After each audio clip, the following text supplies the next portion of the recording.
अस्सलाम वालेकुम। आज जो नावल मैं पढ़ने जा रही हूँ वो है कहीं जुगनुओं की कतार में। इसको लिखा है, इसकी राइटर है फाखरा जबी।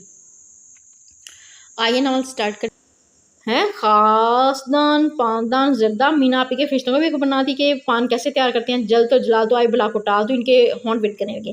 पहले ख्याल खाते हैं कत्था चुना या छालिया, इनके हाथ में पता लड़ने लगा और किसी कभी सारे को याद करने दी आंख सामने अंधेरा छाने लगा। उफ, एक तो मैं इस गरारे क्या तो अम्मी ज़रूर अम्मी की आवाज़ ने जैसे मुर्दा तन में जान डाली थी। अम्मी भी जैसे आते ही सूरत हाल को बांगी थी, आते ही फ़ौरन पानदान के हाथ से ले गया। अरे इधर दो, मैं खुद पान बनाती हूँ बच्चे के लिए। वो इस सुनर से खूब वाकफ़ थी, लिहाजा चंद मिनटों में तैयारशुदा पान उनके सामने था और वो नवाब साहब की क्या जो तकल्लुफ़ात को पीछे छोड़ दें। झट से पान लिया और मीनापी को पेश कर दिया। वो बेचारी हक्का-बक्का सी आंखें पटपटाते हुए उन्हें देखने लगी। लीजिए ना मीनापी, इनके इसरार पर उन्होंने बादल नहासा पान उठाकर मुंह में रख लिया था। आप भी इन्हें क्या बताती हैं, इन्हें पान से एलर्जी है। पान खाना तो दरकनार है, वो इसकी खुशबू से भी दूर भागती है। मगर आप तो मजबूरी थी ना, क्या सोचते नवाब साहब के नवाब खानदान से तल्लुक़ रखती हैं और पान नहीं खाती। लिहाजा वो अपनी खानदानी नवाबी को मशकूक होने से बचाने के लिए उन्होंने पान मुँह में दबा लिया था। और 5-10 मिनट की लगातार दुआओं के बाद नवाब साहब मुँह में दूसरा या गलबन तीसरा पान दबाए वहाँ से उठे थे तो मीनापी मुँह पर हाथ रखते हुए बकाई रोकते हुए सीधी बाथरूम की तरफ भागी थी। बहुत खूब और जोड़ गए नवाब हसन जैसे खालिद नवाब से रिश्ता। थोड़ी देर में ये दुर्गत बना के मोहतरम सनावर हामती कामती आप मीनापी को देखा सोच रही थी।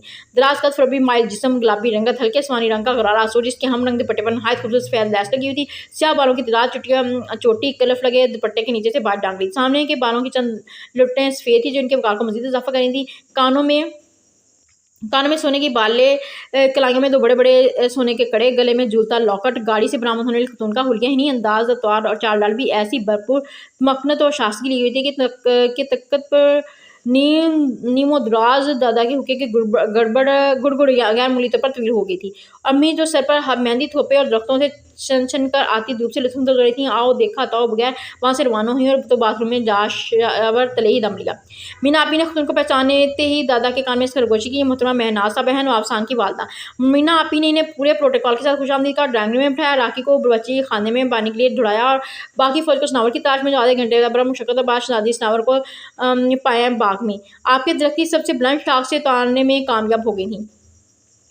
उफ़्फ़ा, कौन सा क़यामत आ गया जो 2 मिनट सब्र नहीं हो सका तुमसे। वो बमुश्किल कीड़ियों तक पहुँचने पाई थी, तो अब सख्त झुंझलाती हुई उतर रही थी। क़यामत नहीं, आफ़त है आफ़त। कौन बालों में अटके पत्तों को निकाले हुए चौंकी। आपकी सास बिना पता मतवक्को महरीन काफ़ी पुरजोश अंदाज में बता रही थी। Oh no! वो एक नवाब साहब तो भुगताए नहीं गए, ऊपर से दूसरी मुसीबत वो कस कराएगी। आप इस दूसरी मुसीबत के नुज़ूल पर ही अपने रंग बदलें। ये नसीहत सभी की तरफ से आई थी, जो बकरे की शादा-पेशानी पर मेहंदी से बेल-बूटे बना रहा था और बकरे साहब इसकी आस्तीन को मुँह में लेने की तगदो कर रहे थे। मेरे रंग-ढंग ही में ऐसी कोई बुराई नहीं है जो मैं इन्हें बदलने की कोशिश करूँ। ये तुम्हारी मीना आपी कोई ऊट-पटांग सोचती है, लेके मुझे भी मोम की नाक बना दिया, जिसे लगता है मोड़ देती हैं। कभी चोटी लगाई जा रही है तो कभी पान बनाना सिखानी है। अब दावेत इसमें फस करते ज़ुबान घिस गई है मेरी और मुझे तो लगता है बात पक्की होने पर वो मुझे उर्दू फ़ाज़िल का कोर्स करवा के रहेंगी। तो बाढ़ में गई ऐसी शादी। भाई इससे अच्छा तो बंदा कुंवारा ही मर जाए। मेरा नहीं ख्याल कि जन्नत में कौरों का दाखिला मुमकिन है। इसके ज़ुबान फराटे बारी थी और तो कोई दूसरा बोलने की जुर्रत कर सकता, सो कान दबाए खामोशी से खड़े थे। और यूँ ही इसने अपने कमरे की तरफ कदम बढ़ाया, नाज़नीन आपी मीना आपी की तरफ भागी और महरीन आपी अम्मी की तरफ। मीना आपी किचन में दोपहर के खाने में मसरूफ़ थी। इनकी बुड़बुड़ाहट से अंदाज़ा होता था कि साँस के साथ-साथ हाथ भी पैर भी फूले हुए थे। काम ज़रा-सा बढ़ जाता तो इनका हमेशा यही हाल होता था। कहाँ मर गई थी तुम? एक तो सबकी सब एक साथ गायब हो जाती हैं। वो राखी बदतमीज़ अभी तक बाज़ार से नहीं लौटा। किसी दुकान के ठेले पर बैठा हिसाब कर रहा होगा कि किस चीज़ की कीमत बढ़ाकर अपनी ये बचत कर सकता है। 1 नंबर का हरामखोर है, ऊपर से ये गोश्त गलने में नहीं आ रहा। और तुम खड़े मुँह ठंडा करके गुड्डो को दे आओ। ज़िद में आ गया है और तो सबका दरा का दरा रह जाएगा। तुम लोगों से मुझे इतनी भी उम्मीद नहीं कि तैयारशुदा खाना वक़्त पर मेज़ पर चुन दो। उन्होंने खटाखटा कर पतीलों के ढक्कन बंद किए और नाज़नीन ने परात छोड़कर कस्टर्ड हाथ में लिया, अपनी से ठंडा करके गुड्डो को दिया। गुड्डो को सभी के हवाले करके फिर से किचन में भागी चली गई। मीना आपी बिरयानी दम करी थी। ज़रा जल्दी-जल्दी हाथ चलाकर आटा गूँदो। उनकी हस्बे हिदायत नाज़नीन ने परात उठाई हुई थी जब नया हुक्म जारी किया, 1 मिनट रुको ज़रा, ये सलाद के लिए चीज़ें काट लो पहले, मैं कस्टर्ड फ्रीज़र में रख दूँ ठंडा होने के लिए। वो हुक्म की गुलाम सलाद बनाने में लगी। अभी 2 मिनट भी नहीं रहे कि जब मीना आपी दोबारा उसकी तरफ मुतवज्जो हो गई। तो वह 1 घंटा हो गया तुम्हें सलाद बनाते हुए। इधर लाओ छुरी। तुम ऐसा करो, हरा धनिया, हरी मिर्च और 1 टमाटर बारीक काट कर गोश्त के ऊपर छिड़क दो और आँच ज़रा हल्की कर दो। नाज़नीन छुरी उनके हाथ में थमाकर तवील सांस लेती हरा धनिया चुनने लगी थी। लो भैया सलाद तो बन गया, मैं जल्दी से रोटियां रही इसकी नज़र खाली परात पर पड़ गई और साथ ही तैवरी एक चढ़ गई थी। गजब खुदा का नाज़िम, 2 घंटे पहले तो मैंने तुम्हें आटा गूंदने को कहा था और तुम हो कि हद होगी भी सुस्ती और काले की। आप ही इस वक्त से तो आप अब अब हाँ, आप ही करके मासूम बन जाओ। बनू भी आगे चलकर यूँ गुजारा नहीं होता। 2 की बजाय चला 4 हाथों से काम करो तो ससुराले तब कहीं ना कहीं से नुक्स निकाल ही देते हैं। अब हटो यहाँ से, मजीद देर कराओगी क्या? मैं खुद ही गूंद लेती हूँ आटा भी। खुदा जाने मेरे बाद ये घर कैसे चलता होगा। वो वो गुस्से मैन की कुछ ज्यादा ही फुर्तीली हो गई थी। नानी जान में खड़ी रही, फिर दबे पाँव किचन से बाहर निकल आई। पता नहीं शादी के बाद बड़ी बहनें ऐसी क्यों हो जाती हैं। वो सोती सनावर की तरफ आ गई थी, जहाँ महरीन सनावर के सामने हाथ जोड़ने के बाद घुटने टेक रही थी कि अपना हुलिया दुरुस्त करके अपनी सास को सलाम अर्ज कराए। लेकिन सनावर तो गोया कसम खा बैठी थी कि आज वो किसी और ड्रामे का हिस्सा नहीं बनेगी। बेवकूफ लड़की से अपनी अकल को हाथ मारो और सोचो कि बाल कटवाने, जीन्स पहने या अंग्रेजी से पढ़ने से हमारी नवाबी में कोई कमी वाक़ई नहीं होगी। हाँ कि नहीं, 18वीं सदी के नवाब से रिश्ता जोड़ना है तो वो बाखुशी यहाँ से जा सकते हैं। हम क्यों खाम उसी चीज़ों का सहारा लेकर इनके लिए इतने अरसे से, इतने दिनों से हम मर्जी से हंस नहीं रहे, हम मर्जी हंस नहीं रहे। यूँ बोल नहीं रहे, बादा इन्हें कोई बात बुरी ना लग जाए। सभी अपने दोस्तों को लाने से कतराता है कि कहीं घर का माहौल देखकर वो इसका मजाक ना उड़ाने लगे। अम्मी को पांदर और गुलदान के सिवा कुछ और सोचता ही नहीं था। मीना आपी है तो तीनों वक्त नित्य ने खाने बनाकर मुझे सुगुर और सलीकामान शामिल करने में हलकान हुई जानी थी। जरूर अलबत्ता इस सारी सूरत हाल से बहुत खुश नजर आ रहे थे। वो तो किसी सूरत इस नवाब को हाथ से निकलने नहीं देना चाहते। ये कोई नहीं सोचता था कि शादी 2 दिन का नहीं, उम्र भर का बंधन है। कहाँ तक बदलूं मैं खुद को, अपना आप मार कर इन रवायत की पासदारी कर सकूंगी जिनकी मुझसे तवक्को की जा रही है। और मैं खुद को अमन नहीं करना, खुद को मनना नहीं चाहती। मैं धोखा देकर किसी की जिंदगी में शामिल नहीं होना चाहती। अगर वो खालस मेरी ज़ात को अच्छाइयों और बुराइयों समेत कबूल कर सके तो ठीक, वरना रोज़ रोज़ की ड्रामाबाजी अब मुझे से नहीं होती। अपनी हाँ असल हुलिया समेत से नवाब हसन की वादा के सामने नहीं जाऊंगी, वरना नहीं जाऊंगी, वरना उसी बात पर सनावर के साथ मेरी लाजमी चाहूंगी। मीना आप ही दरवाजे में खड़ी खशमी नजर से देखी, जो है ठीक कह रही हूँ आप ही, प्लीज़ आप भी मुझे मजबूर मत कीजिएगा। इसने 2 कलेजे में कहा। जो अब मीना आप ही ने बनी नाज़रीन को बाहर जाने का इशारा किया, निकलते खिलाफ से रवाना किया। आज मीना आप ही को मुँह की खाना पड़ी। सनावर के इरादे बहुत अटल हैं। नाज़रीन के ख्याल से महरीन पूरी तरह मुतकिल नहीं, इस वक्त वो मर जाने की हद तक हैरान होगी जब दरवाजा खुले पर उन्हें मैरून चूड़ीदार पजामे और स्याह कुर्ते दुपट्टे में मरूस नावल को देखा, जो इन पर एक नजर डाले बगैर अपनी पूछो लंबी चुटियां लहराते हुए ड्राइंग पे पड़ गई थी और चेहरे पर फातना मुस्कुराहट सजाए मीना आपी इसके पीछे थी। मुझे यकीन नहीं आ रहा महरीन की हालत में डूबी बात रही और दोनों कोई से अंदाज में ड्राइंग पे चल दी, जहाँ शहजादी बड़े अदब से झुककर नवाब खान की वादा को दाब कह रही थी। माशाल्लाह जीती रहो, यहाँ मेरे पास बैठो। उन्होंने पहले ये नज़र में इसको गोया ओके कर दिया। माशाल्लाह बाल भी काफ़ी लंबे हैं, साइश अंदाज में कहते हुए उन्होंने इसकी चुटिया को छुआ था। आस्था पकड़िए वरना गिर जाएंगे। सनावर की बुड़बुड़ाहट बस मीना आपी सुन सकी। बहुत खूबसूरत चमकदार है जी, लेकिन मेरे नहीं है। बहुत ईमान से इतला गई। मीना आपी का दिल उछलकर हलक में आ गया। मैं ना साहबा ने गोया करंट खाकर इसकी चिड़िया छोड़ दी थी। क्या मतलब? वो हैरान परेशान का आज जी आज इन सारी कुटकर भरी हुई है हमारी शहजादी मेहंदी। कहती है इसमें मेरा क्या कमाल है? ये सब अल्लाह के दिन इसी वाले से कह रही है कि राकी ने वरकमादा सा, मेरा ख्याल है राकी खाने के लिए बुलाने आया, चले खाना खाते हैं। मीना अपनी वापसान की वादा कर शादी बड़ी इज्जत में सनावर को बाजू से पकड़कर उठाया। तुम अपने कमरे में चलो, तुम अपने कमरे में चलो, मैं वहीं आती हूँ। इसी बकायदा अकेला था उन्होंने कमरे की तरफ। लेकिन जब वो खुद इसकी खबर गिनी करने गई थी तो दरवाजा अंदर से बंद था, जो रात गए तक बंद ही रहा था। ईद का दिन था, बनैन धोती पहना, अटक टक साफ देखने में तो लगता है बकरा इन्हें ज़िब्हा करने आया है। अपनी बड़ी बड़ी मुच्छों को ताव देते हुए उसने तेजदार छुरा हाथ में लिया और अल्लाह ऊपर कहकर बकरे पर पल पड़ा। एनुसी की एक निस्वानी चीख बुलंद हुई और बकरा खूबसूरत परी का रूप धार गया। वो परी जिसके पुरों से सफेद दूधिया रोशनी निकली थी आस्ता सा मेरे करीब बोली और फिर क्या हुआ? मेरी आंख टूटी और ख्वाब खुल गया।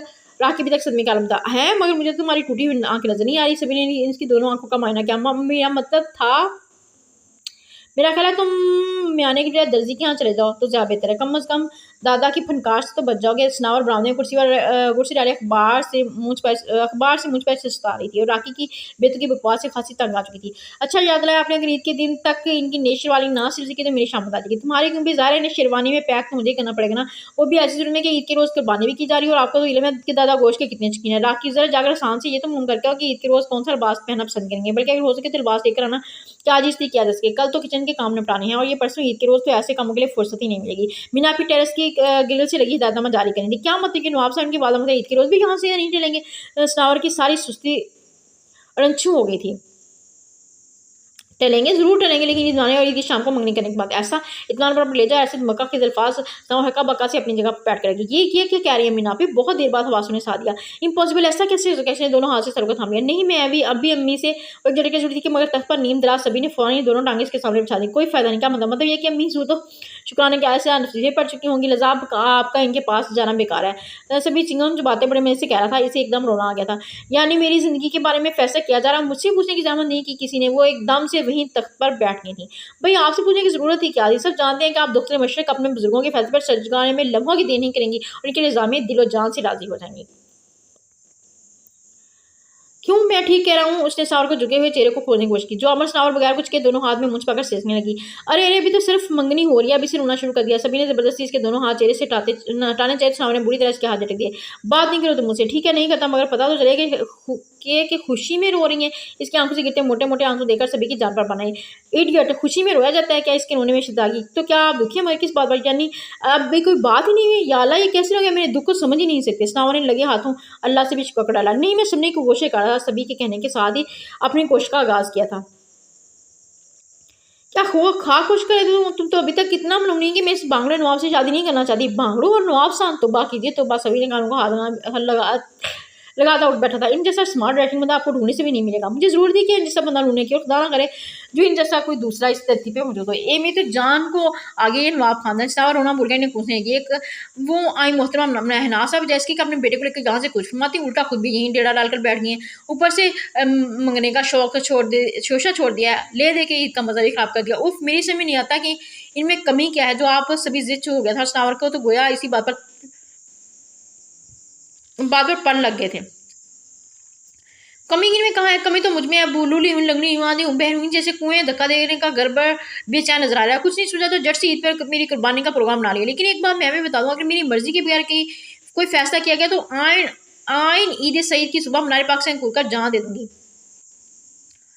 आखिरी बात फुल वॉल्यूम में की गई थी ताकि इधर उधर और अपनी जो सभी तक पहुंच गए। इतना अर्ज है कि सही वाल में मीनार पाक मौजूद नहीं है। मीना अपनी रैकिंग से जुड़कर इसे इतला दी तो वो सुलग कर आएगी। तो ठीक है, नहर में कूदकर भी मरा जा सकता है।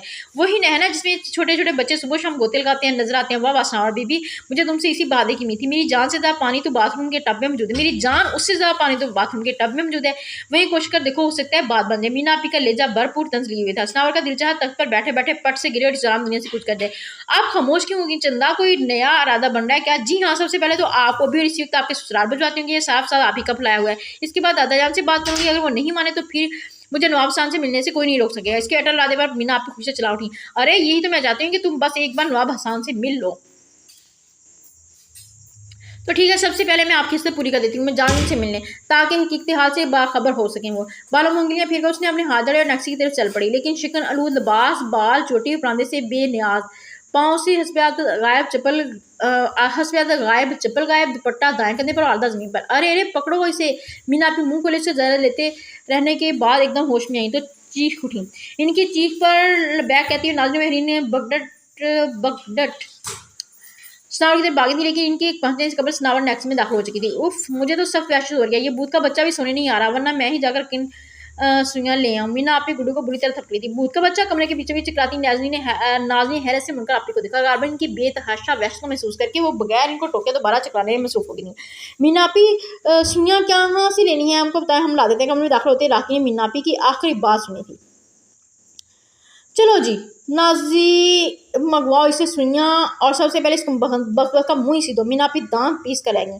मुझे तो होल उठ रही हैं, पता नहीं सनावर आपी उनसे किस तरह पेश आए। ऊपर से अम्मी भी हुसैनी खाला के यहाँ जाकर बैठ गए हैं, और वरना वही सनावर को रोक लेती। महरीन खड़की से नेक्सी का जायजा लेते थकी। अम्मी कैसे रोक लेती सनावर को? इनके पास कोई रिमोट कंट्रोल तो नहीं था सनावर का। मीना भी फाड़ खाने वाले लेजम बोली। अगर इस वक्त तुम दोनों ने हिम्मत दिखाई तो ये वक्त ना देखना पड़ता। जी हाँ, मगर ये दोनों महतरमाएं तो स्लो मोशन में भाग रही थी। सभी ने नाज़नीन महरीन का मज़ाक उड़ाया तो खुद भाग लिया होता। इस वक्त तो जनाब तख्ते से चिपक कर रह गए थे, और ये मीना अभी भी तीसरी सीढ़ी ही पर ढेर हो गई थी। अब सारा जाम हमारे सर पर लग गया। महरीन पाँव पड़ती हुई कमरे से बाहर निकल गई। रॉकी बेचारा टकर टकर के सबकी शक्ल देखने लगा कि दर्जी के यहाँ जाने के बाद वो सारी सूरत हाल से बेखबर था। 15-20 मिनट गुजर गए। मीना आपी की बुढ़ाहट बहुत धीमी पड़ गई। नाज़नीन चिकराते आते थक हार कर सोफे पर गिर गई थी। सभी बेड पर उंगला लेटा टांगे जलाने लगा था। तभी दार से द्वार खुला और वही इसे दार से बंद कर दिया गया। कमरे के बैठे सभी नफूस बुरी तरह उछल पड़े थे। अभी सनावर को देखते ही उसकी तरफ लपके थे। क्या करके आई हो? कहीं कुछ गलत सलत तो नहीं कह दिया उनसे? मीना आपी मुतफक्कर से उसके सामने खड़ गई। उन्होंने तुम्हें देख लिया, क्या रिस्पॉन्स दिया? नाराज तो नहीं हुए? इन सब ने सवाल की विचार कर दी। सनावर ने नहायत खामोशी से इन सबके सवाल सुने। फिर इन सबके ने सनावर के चेहरे पर मुस्कुराहट दिखी थी, और अगले पल घबरा गए थे जब उन्होंने सनावर की मुस्कुराहट को कहकर में देखा। अरे अरे क्या हुआ तुम्हें? मीना आपी हैरान कर खड़ी थी, जबकि सनावर के कह के बुलंद से बुलंद होते आ रहे थे। लगता है बहुत बेइज्जती हुई है। सभी का अंदाज कुछ कुछ दुरुस्त ही लग रहा था।